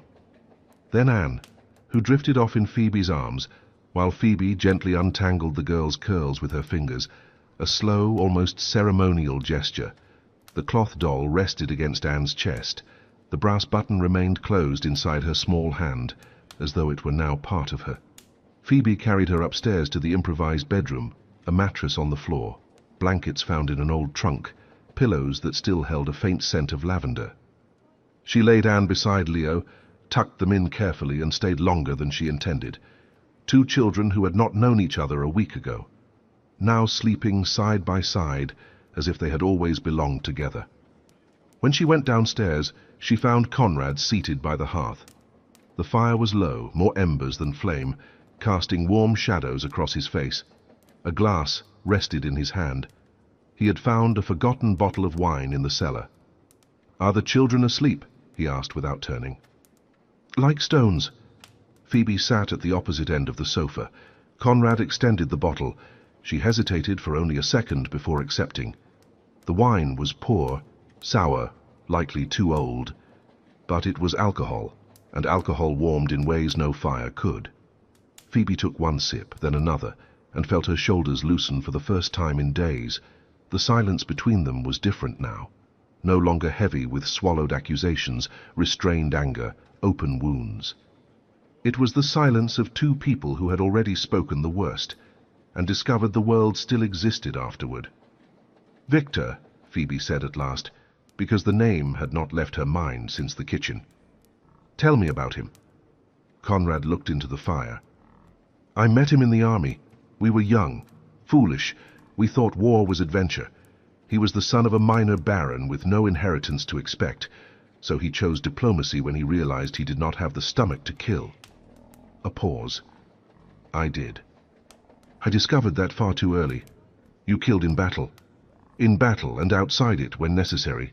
He drank. "Victor thought I was brutal. I thought he was naive. Somehow we worked. Was he married?" "Engaged. To a girl from Salzburg, Katerina." Conrad closed his eyes briefly. "I don't know if she knows what happened to him. She is probably still waiting." As I waited, Phoebe thought, but she did not say it. "I'm sorry," she said instead, and this time it was not courtesy. She meant it. For Victor, for Katerina, for everyone who waited without knowing whether anyone remained alive on the other side of absence. So am I. A spark leapt from the hearth, landed on the worn rug, and died before causing harm. Phoebe studied Conrad from the corner of her eye. The profile carved by firelight, the tension in his jaw, his large hands holding the glass as though it were the only solid thing left in the world. He was handsome. He always had been. But now there was something else, a density that had not existed before, a depth shaped by loss, wrong choices, silences stretched too long. "May I ask something?" she said. "You may. That night, in the garden, what did you feel?" Conrad turned to her. Shadows played across his face, hiding and revealing him at once. "The truth?" "Always." He took a moment before answering. When he did, his voice was low. "I felt as though I had found something I did not know I had been searching for." His eyes held hers. "You laughed at everything, at bad jokes, at sharp remarks, even at my ridiculous attempts to seem interesting. And when we laughed together, away from all those judging eyes, I thought, this is it, it's her." Phoebe's chest tightened. "Then why—" "Because I am a coward. I've said that." He looked away. "Because my mother was dying, and I could not think beyond that. Because when she asked me to honor the commitment to Helena, I could not break an agreement made years before. Not without causing a scandal that would destroy more than just my name. It was easier to accept, easier to hide behind duty, easier to use it as an excuse not to choose, not to return, not to face what I felt for you. You were afraid to choose me. It was not a question. I was afraid of what would happen if I allowed myself to." The silence that followed was different, denser, warmer, as though something invisible had filled the space between them. Phoebe should have stood, should have gone upstairs, lain beside the children, kept the distance she had sworn to keep. But she did not move. "And now?" she heard herself ask. "What do you feel now?" Conrad set the glass on the floor, turned toward her on the sofa, his knee almost touching hers. His grey eyes looked darker in the firelight. "I feel that I deserve nothing I want," he said quietly. "That I wasted my only chance, that you should hate me forever, and you would be right to." A pause. "But I cannot stop looking at you. I cannot stop imagining what might have been if I had chosen differently, if I had returned, if I had been the man you deserved."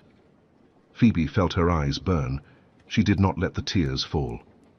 "I hated you," she said, "every day. For 5 years. It was what kept me standing. The hatred. And Leo. I know. You don't." She breathed in slowly. "But now I don't know what I feel anymore. I know I should continue hating you. It would be simpler, safer. But you speak of Victor, of your mother, of your wife. You care for your daughter even when she cannot bear to look at you. You gave your coat to Leo without hesitation, and I—" She stopped.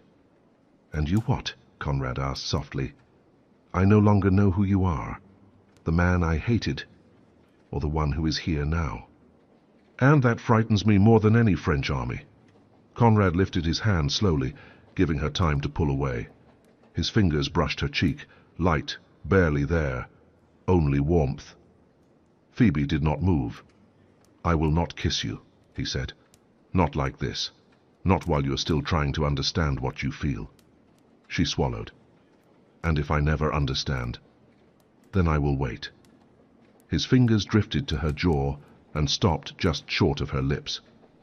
"I waited 5 years without knowing I was waiting. I can wait longer."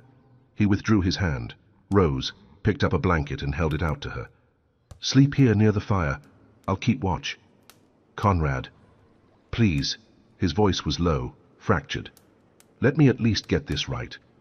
Phoebe took the blanket, lay down on the sofa, pulling it to her chin.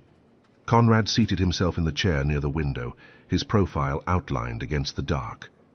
She should have fallen asleep quickly. She was exhausted.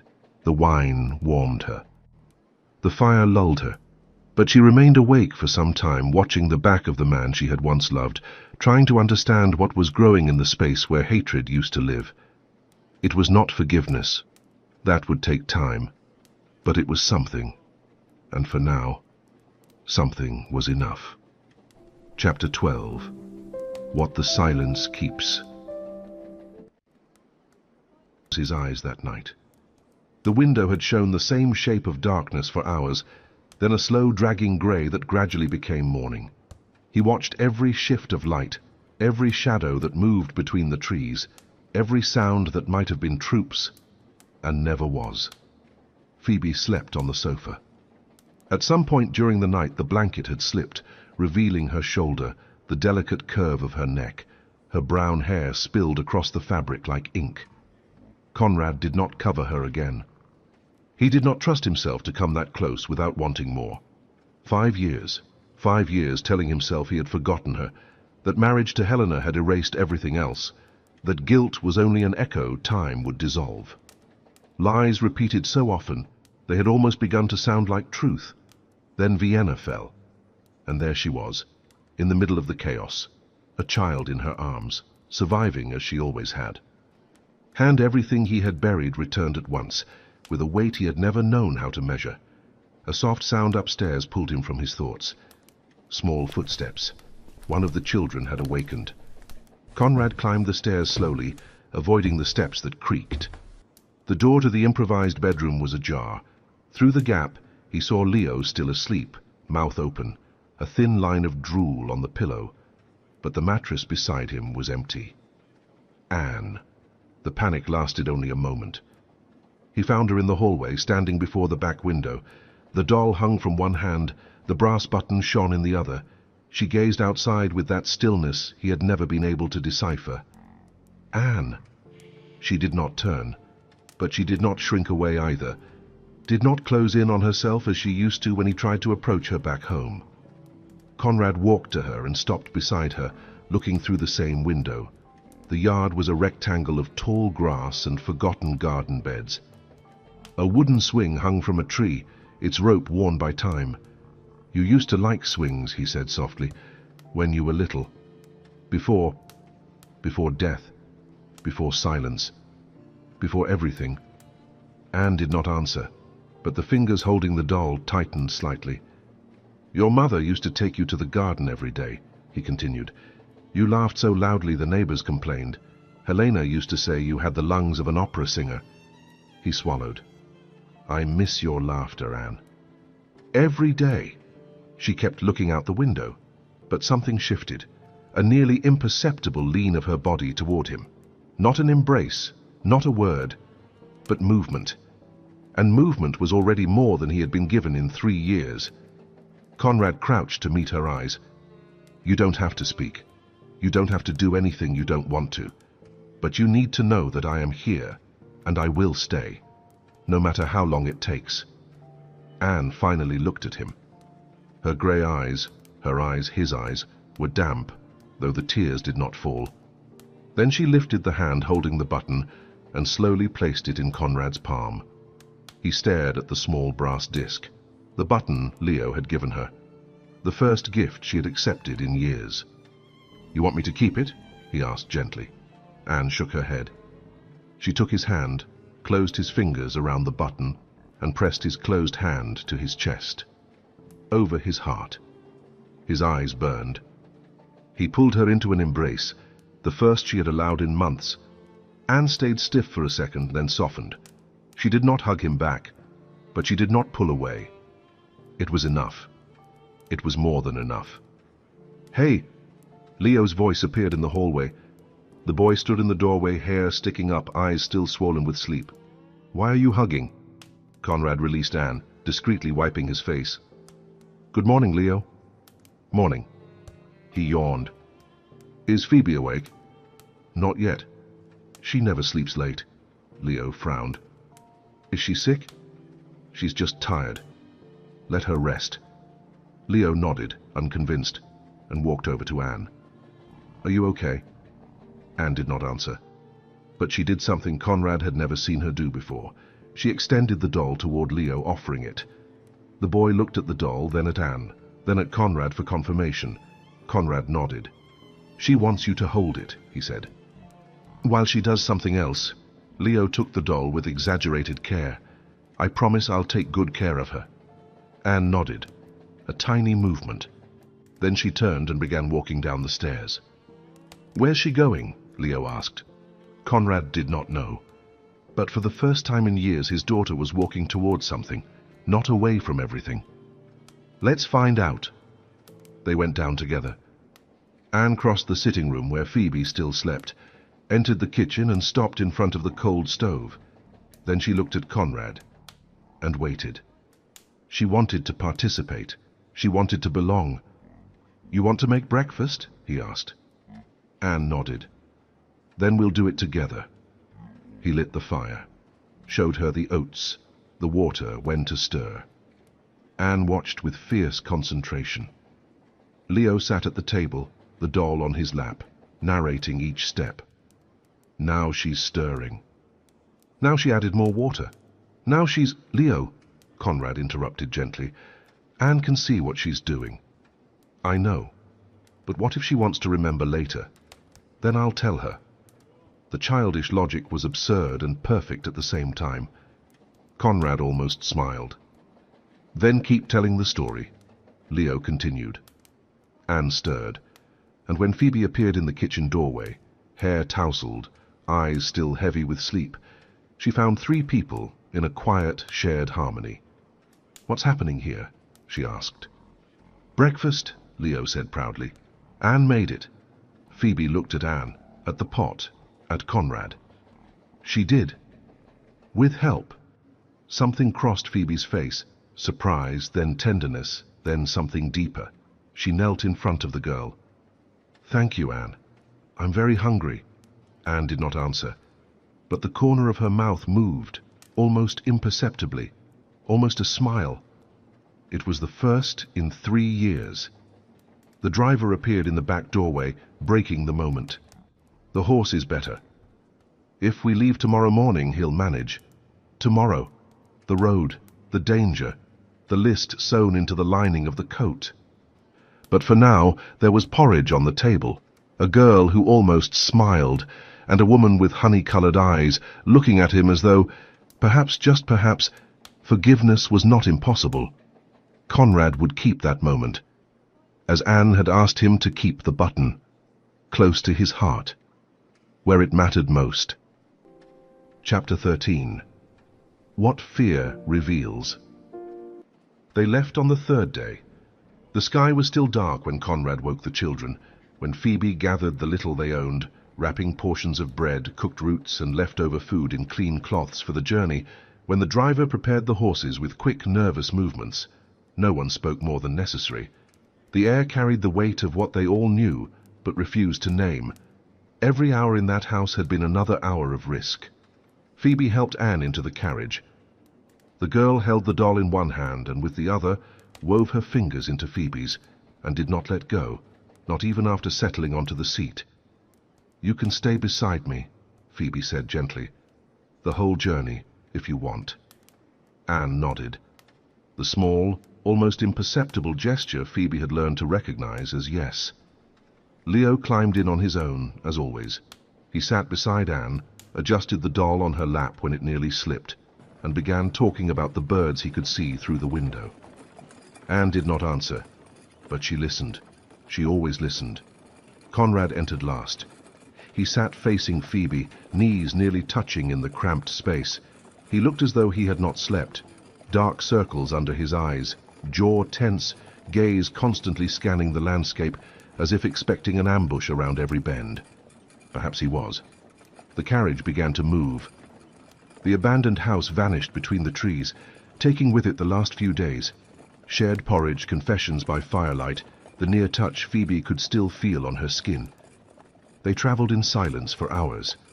The sun rose weakly, filtered through winter clouds. Leo eventually fell asleep. Anne remained awake, eyes fixed on Phoebe, as though afraid she might disappear if she blinked. "Is it far?" Phoebe asked Conrad. "If the roads stay clear, we'll reach Znojmo before nightfall. From there, 2 more days to Prague." If the roads stay clear. The condition weighed heavier than the words, and they were not clear. Phoebe noticed first by the sound, voices in the distance, the clink of metal, the whinny of horses that were not theirs. Conrad tensed at the same instant, his hand instinctively moving to his coat, to the lining where the documents were hidden. "What is it?" Leo stirred as the carriage jolted to a stop. "Quiet," Phoebe said firmly, despite her racing heart. "Stay still and do not leave your seat." The driver appeared at the window, his face pale. "Soldiers. A blockade on the road. They're searching every carriage." "French?" Conrad asked. "I don't know. I can't see the uniforms clearly from here." Phoebe looked at him. In Conrad's eyes was the cold calculation of someone who had survived situations like this before, measuring routes, risks, probabilities of survival. "If they are French," he said quietly, "and they find the documents—" He did not finish. He did not need to. Phoebe understood. Spies did not leave witnesses. "Take off your coat," she said. "What?" "Your coat. Give it to me." Conrad hesitated only a moment before obeying. Phoebe took the heavy coat, felt the hidden weight in the lining, and pushed it beneath the seat of the carriage, covering it with the folds of her skirt. "If they search," she said, "they search men, not women. Not with children present. Phoebe, if they find it with you—" "They won't," she said, holding his gaze. "Trust me." The word hung between them. Trust. The thing he had broken years ago. The thing she was offering now, at the worst possible moment. Conrad nodded. The carriage rolled forward to the blockade. Phoebe pulled Anne onto her lap, hiding the girl's face against her shoulder. Leo pressed close beside her, eyes wide but silent, obedient in the way she had taught him to be. A soldier appeared at the window. The uniform was Austrian, not French. A thread of relief passed through Phoebe, but she did not relax. Austrians could be dangerous too. Conrad had said some were looking for him. "Papers." Conrad handed over his. Phoebe gave hers and Leo's. The soldier examined them, frowning.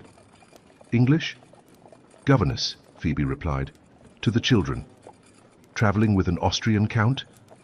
"Fleeing the war." "Like everyone else?" The soldier looked inside the carriage, at Leo curled inward, at Anne hidden against Phoebe's chest, at Conrad without his coat, appearing smaller than he truly was. "Open the trunks." There were no trunks, only bundles of clothing, a few provisions, nothing worth suspicion. The soldier looked disappointed. "You may go." The carriage moved again. Phoebe only realized she had been holding her breath when the blockade was far behind them. 100 meters, 200, until the soldiers became mere shadows on the road. Then Anne shifted in her arms, lifted her face, opened her mouth. "Phoebe." The word emerged rough, scraped raw, like something that had been trapped too long. But it came, clear, real. Her name. Tears came before Phoebe could stop them. She pulled Anne close, burying her face in the child's curls. "I'm here," she whispered. "I'm here, Anne. I'm not going anywhere." Conrad watched them. On his face was something Phoebe had never seen before. Not gratitude, not relief. Something deeper, something close to reverence. "She spoke," he said, voice breaking. "She said your name." I heard. 3 years. 3 years of silence. And her first word. It was Phoebe's name, not Papa, not Mama. The name of a woman Anne had known for barely a week.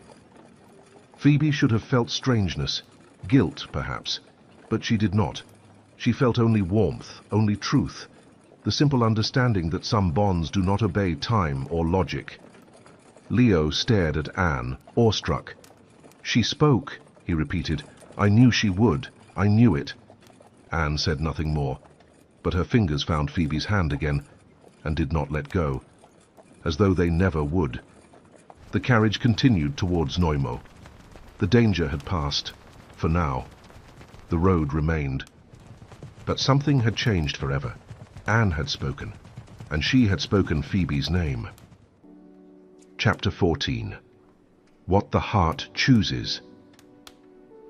Znojmo appeared on the horizon as the sun began to retreat. A small city, clinging to the edge of a river whose name Conrad could no longer recall. Church towers cut dark silhouettes against the amber sky, and the old walls promised a protection that might be illusion. Yet there was light in the windows, smoke in the chimneys, life persisting despite the war drawing closer. The children were asleep. Leo slumped against the window, mouth slightly open, a thin line of drool on his chin. Anne curled in Phoebe's arms, fingers still woven into hers, the cloth doll pressed against her chest with the other hand. Phoebe herself had drifted into sleep, head tilted to the side, dark lashes resting against her tired face. Conrad's coat remained beneath the seat, the documents still safe in the lining. She had risked everything for him, for them, and had asked for nothing in return. Conrad spent the rest of the journey watching her. He could not stop. He did not want to. Every detail felt too precious to waste. The loose strands of hair escaping her bun, the faint crease between her brows even in sleep, the way her free hand rested protectively against Anne's back. She was the most beautiful thing he had ever known, not merely in appearance, though that too, but in her courage that demanded no praise, in her tenderness offered without calculation, in the strength she carried so naturally as if it did not weigh upon her at all. And he knew how heavily it weighed. 5 years ago he had let her go. He would not make the same mistake twice. The carriage stopped before an inn sturdier than the others. Stone walls, a roof still intact, the comforting scent of warm food drifting through the doorway. The driver climbed down to arrange rooms, while Conrad gently woke the others. Phoebe. She opened her eyes slowly. For a moment confusion clouded her expression, where she was, why a child slept in her arms, who the man was looking at her like that. Then memory returned, and something in her face softened. We're here? Znojmo. We'll stay the night. Anne woke as well. Her grey eyes sought Phoebe first, then Conrad. She did not speak. Perhaps she still could not, but she squeezed Phoebe's hand once before letting go. Leo woke less gracefully, complaining about hunger as he rubbed his eyes. Conrad helped him down, then helped Anne, then waited while Phoebe stepped down last. She paused in front of him, too close to be casual, too far to be an invitation. "The coat," she said, handing it to him. Conrad took it. Their fingers brushed, only an instant. But it was enough to stir too many memories, too many long-buried desires. "Thank you," he said quietly, "for what you did at the blockade. You don't need to thank me." "I do." "You risked—" "I know what I risked," Phoebe interrupted firmly. "I did it because I chose to, not for you, for Anne, for Leo, for every name on that list that might still save lives. Not for him." The words should have hurt, yet the way she said them betrayed their own meaning. There were layers she had not yet admitted even to herself. Conrad almost smiled. "Very well. Not for me." Phoebe looked away. A faint flush touched her cheeks, and it was not the cold. The driver returned to say there were 2 rooms, one for the children, one for the adults. Phoebe began to protest, but Conrad spoke first. "I'll sleep on the floor. You take the bed." "That's safer than separate rooms. If something happens in the night, I need to be close." It was true, it was also not the whole truth, but the argument was solid, and on such hostile roads, the children's safety came before every convention. Dinner was simple: thin soup, hard bread, tired cheese. The children ate with the enthusiasm of those who had spent the whole day traveling. Anne did not speak, but she ate everything Phoebe placed before her, her eyes always returning to the woman who had restored some measure of peace to her world. Later, Conrad took the children to their room, helped Leo change, settled Anne beside him, remained seated at the edge of the bed until sleep came. Leo drifted off first. Anne lingered longer, eyes open, searching for something he still did not know how to give. "Phoebe will be here in the morning," he said at last, understanding. "I promise." Anne closed her eyes, clutching the doll with one hand and Leo's coat with the other. When Conrad returned to the adults' room, he found Phoebe sitting on the bed, her hair loose for the first time since Vienna. Brown waves fell over her shoulders, framing her face in a way that made him forget how to breathe. He remained near the door, as though distance itself were still a form of respect. They're asleep? She asked. They are. Did Anne ask for me? Not with words, but yes. Phoebe nodded. There was weariness in her face, and something deeper, something they both recognized and avoided naming. Conrad closed the door softly. The room was small, a bed, a chair, a basin of water. There was nowhere to flee from what they felt, only space enough to restrain it. Phoebe, no. You don't even know what I'm going to say. I do. She stood. I know exactly. And you can't. Not now. Why? Because we're still running. Because there's a list of spies hidden in your coat. Because your daughter said my name today, and I don't yet know what that means. She folded her arms as if bracing herself. Because if you say what I think you're about to say, I won't be able to think clearly. And I need to think clearly. At least until we reach England. Conrad took 2 steps toward her, stopping at arm's length. And if I tell you I can't wait until England, then you'll have to learn. And if I tell you I spent 5 years trying to forget you and failed, that I married another woman while thinking of you, that I held my newborn daughter wishing she were yours, that every time Helena said my name, I heard the echo of yours instead. Phoebe closed her eyes. A tear escaped. Conrad. She opened them again. Now the tears fell freely. I should hate you. You should. I tried. For 5 years. I know. It didn't work. The space between them vanished before either realized who moved. Conrad's hand found her face, the touch gentle, reverent. This time he did not stop. If you tell me to stop, I will, he said softly. If you tell me to wait, I will. But if you tell me you feel the same, I do. The confession was almost a breath. Conrad kissed her. Not with reckless urgency, but with the gravity of someone who knows the value of what he nearly lost. Phoebe answered, her hands finding his shoulders, as though needing to be certain he was truly there. When they pulled apart, they rested their foreheads together, breathless. I'm not going anywhere, he said, not this time. Promise, with everything I have. Phoebe smiled, a real smile, bright, unburdened. Then I suppose I'll have to learn not to hate you. You have the whole journey to practice. She laughed, the same laugh from 5 years before, capable of lighting any darkness. They slept together that night, not yet as lovers, but side by side, hands intertwined, the rhythm of one heart matching the other. Outside, the war continued. The list still needed to reach England. The danger still existed. But there, in that small room, there was peace. And for now, that was enough. Chapter 15. What is left behind. 2 weeks later, London.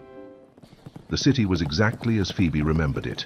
Grey, loud, crowded with people who walked too quickly and looked too little. The smell of coal and dirty river hit her the moment she stepped down from the carriage, and for an instant she was pulled backward in time, 5 years earlier, the docks, her mother's silence, the world collapsing. Conrad touched her hand, discreet, brief, enough to bring her back. Are you all right? I am. Phoebe took a slow breath.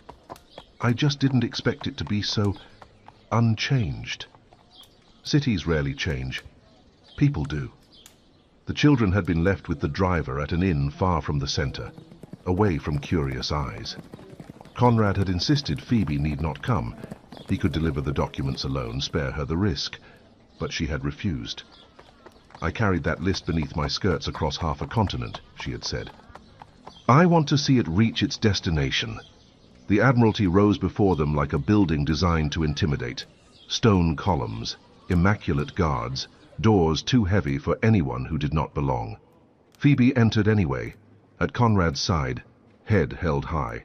The man who received them was named Whitfield.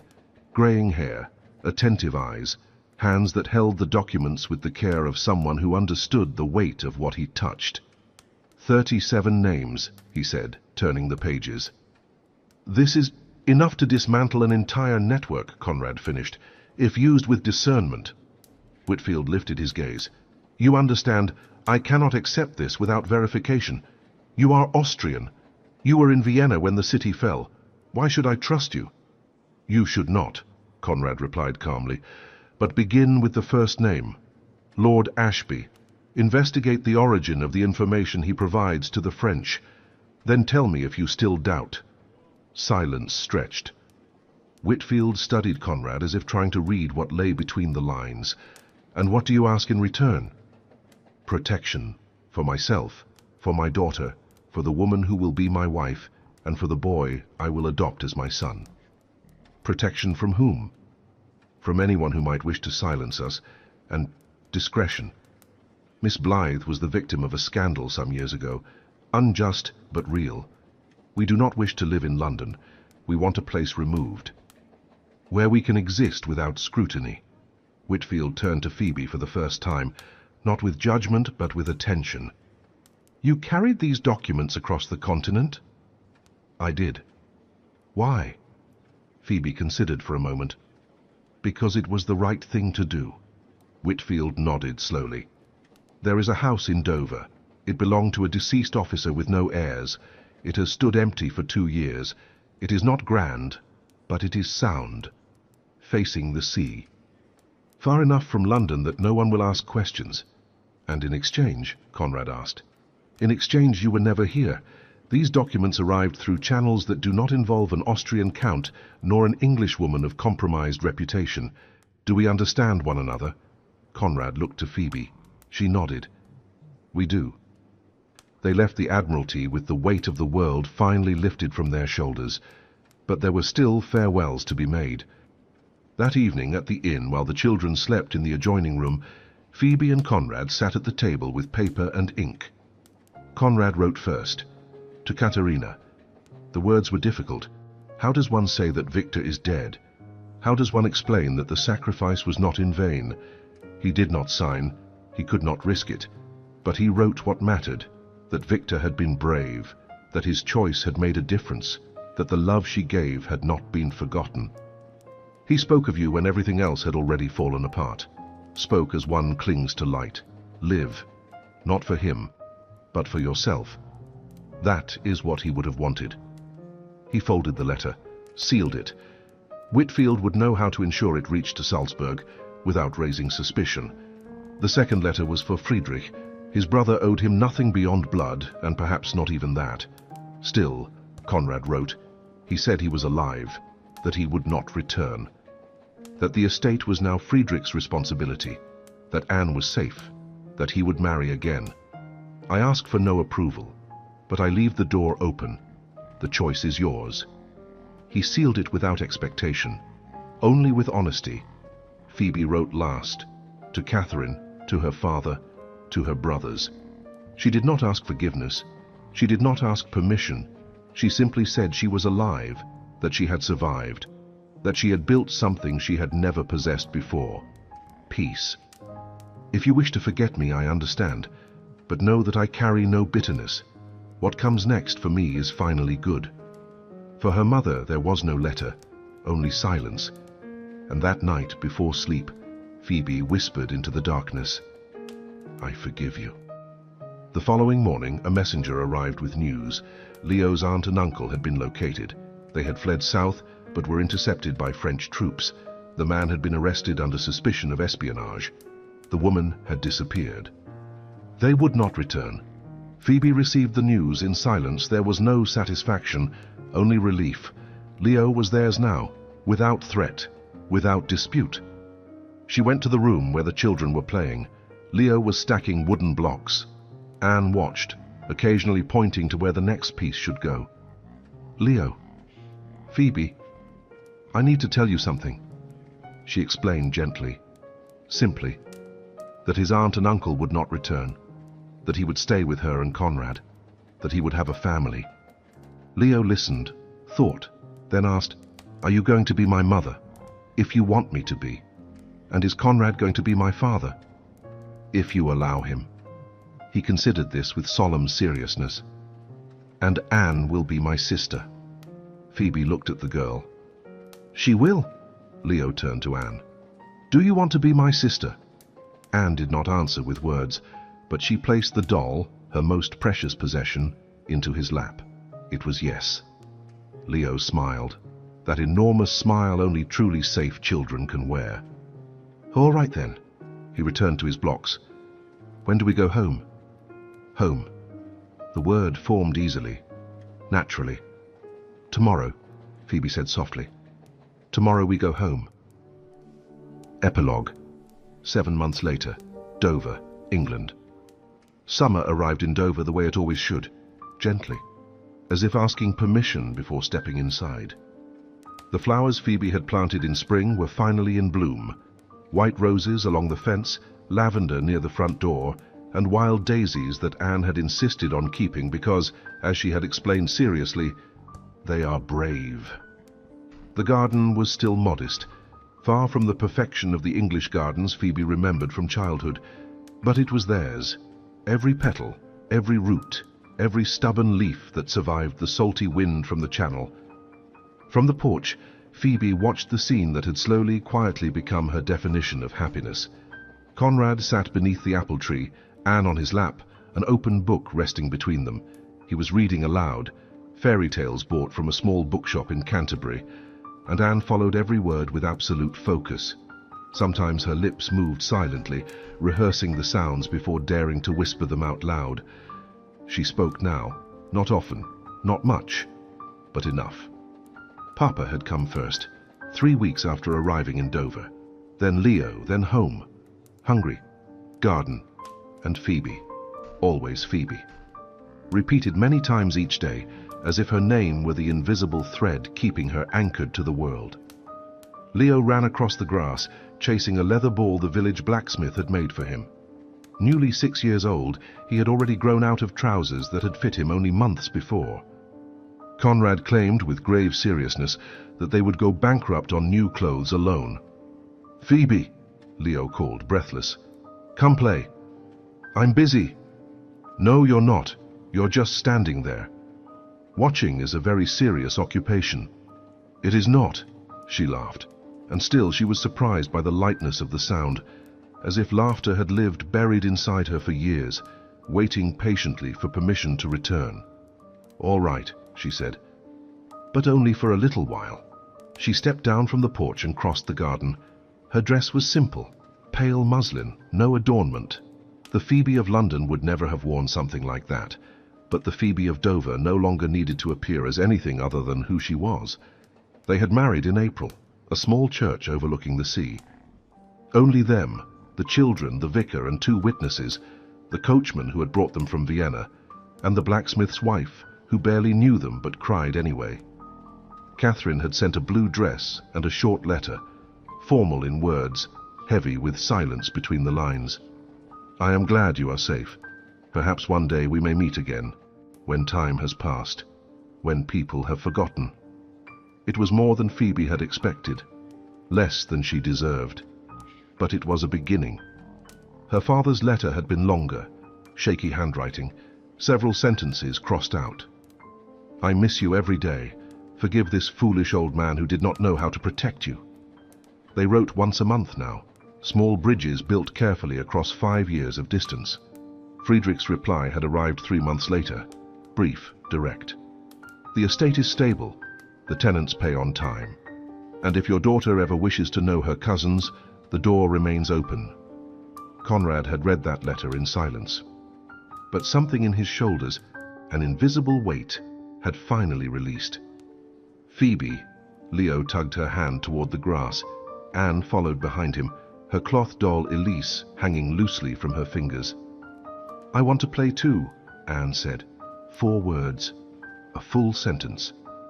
"Then we'll all play," Phoebe replied.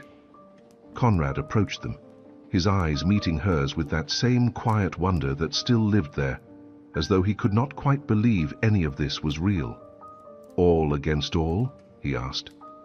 "No," Leo protested. "Boys versus girls." "Anne is small," Phoebe said gently. "Anne is strong," the girl corrected seriously. Conrad laughed, and Phoebe stored that sound the way one stores something precious. The game was chaos, loud, joyful, full of invented rules and forgotten victories. Later they lay in the grass, sunlight warming their faces. "I like it here," Leo said, staring at the sky. So do I, Anne added. Phoebe felt tears rise. So do I. Conrad found her hand in the grass. Their fingers intertwined, a simple everyday gesture now, carrying everything that no longer needed words.